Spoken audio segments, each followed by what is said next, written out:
Chinese embassy का नया आदेश विवाद का विषय बन सकता है। एम्बेसी ने तय किया है कि चीनी वीजा तभी मिलेगा जब यात्री को चीनी वैक्सीन लगी होगी। इंडियन मेडिकल एसोसिएशन ने इस आदेश पर आपत्ति जताई है। आईएमए महासचिव जयेश लेले से बात की मेरे सहयोगी तरुण कालरा ने। जनरल सेक्रेटरी डॉक्टर जयेश लेले हमारे साथ मौजूद हैं। डॉक्टर साहब, चाइनीज़ एम्बेसीज के इस ऑर्डर को आप किस तरह से देखते हैं जिसमें मैंडेटरी कर दिया गया कि चाइनीज़ वैक्सीन ज़रूरी है वीज़ा के लिए? मैं थोड़ा सा मानता हूँ कि ये थोड़ा सा गलत इस तरीके से है कि चाइनीज़ वैक्सीन आज ऑल ओवर इंडिया में, ऑल ओवर वर्ल्ड में कितने जगह पे नहीं मिल रही है। और वैक्सीन एक जो ऐसी, जैसे इसको हम लोग प्रिवेंशन के लिए मेडिसिन या प्रिवेंशन दवाई मानते हैं, तो उसकी तो टेस्टिंग होती है, उसकी लोकल एंटीबॉडीज़ फॉर्मेशन की जो टेस्टिंग होती है, उसका रिस्पांस होता है, उसके ऊपर वो गवर्नमेंट अलाउ करती है कौन सी वैक्सीन देना है। आज के तारीख में इंडिया में कोविशील्ड सबसे मैक्सिमम दे रही है, उसके बाद में कोवैक्सीन भी आ गई वैक्सीन, और दोनों के एंटीबॉडीज़ टेस्टिंग जो मैक्सिमम मैं इस इम्पोर्टेंस देता हूँ, जो एंटीबॉडीज टेस्टिंग का देता हूँ। जैसे वैक्सीन, कोई भी वैक्सीन लगने के बाद में 1.5 महीना या 2 महीने के बाद में उसको हम लोग, जो पेशेंट का मरीज़ हमने रिसर्च के तौर पर जो टेस्टिंग किया है, उसमें एंटीबॉडीज़ उसके ब्लड में अच्छी तरह से पाई गई है।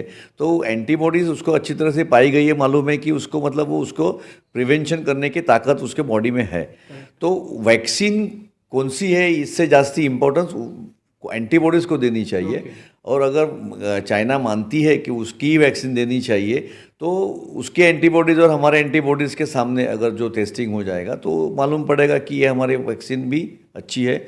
हमारे जो दोनों वैक्सीन है वो भी काफ़ी जगह पे, काफ़ी कंट्रीज़ में अवेलेबल है। आपको डाउट लग रहा है मार्केटिंग इसके अंदर एंगल है? मार्केटिंग एंगल थोड़ा सा हो सकता है, लेकिन एट द सेम टाइम हमको आज अगर कुछ भी बिजनेस करना है, स्टूडेंट को ट्रैवल करना है, और ये इम्पोर्टेंट चीज़ ऐसे है कि जो बिज़नेस ग्रो करने के लिए ये भी एक बिज़नेस तरीका अगर किया जाएगा तो नहीं चलेगा। क्योंकि आज 1 साल में कोरोना आने के बाद में लगातार कई जगह पे कोई इश्यूज़ में बिज़नेस जो है वो, मार्केटिंग जो है वो बदली हो गया है, बिज़नेस कम हो गया है लोगों का।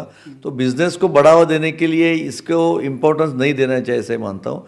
और आईएमए इसके ऊपर डेफिनेटली सोच के, हमारे कमेटी जिसका निर्णय लेके हम लोग डेफिनेटली गवर्नमेंट को लिखेंगे, इंडिया के गवर्नमेंट को भी लिखेंगे और चाइना गवर्नमेंट को भी लिखेंगे कि इस तरीके का आपका जो ऑर्डर है वो, उसके ऊपर आप फेर विचार किया जाए, जिसके आप जास्ती इम्पोर्टेंस वैक्सीन को देने के बजाय उसको एंटीबॉडीज़ को दीजिए। उसका इम्यूनिटी कितना लेवल है, और वो पेशेंट वहाँ आके उसको इन्फेक्शन होएगा क्या नहीं होएगा, और वेदर वो ट्रांसमिट करेगा क्या नहीं करेगा, इसके ऊपर आपको जास्ती ध्यान देना चाहिए।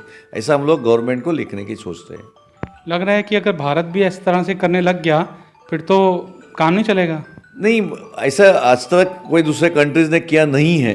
इसके लिए मेरे हिसाब से चाइनीज़ गवर्नमेंट ने भी इसके ऊपर सोच विचार वापस करना चाहिए इसके बारे में।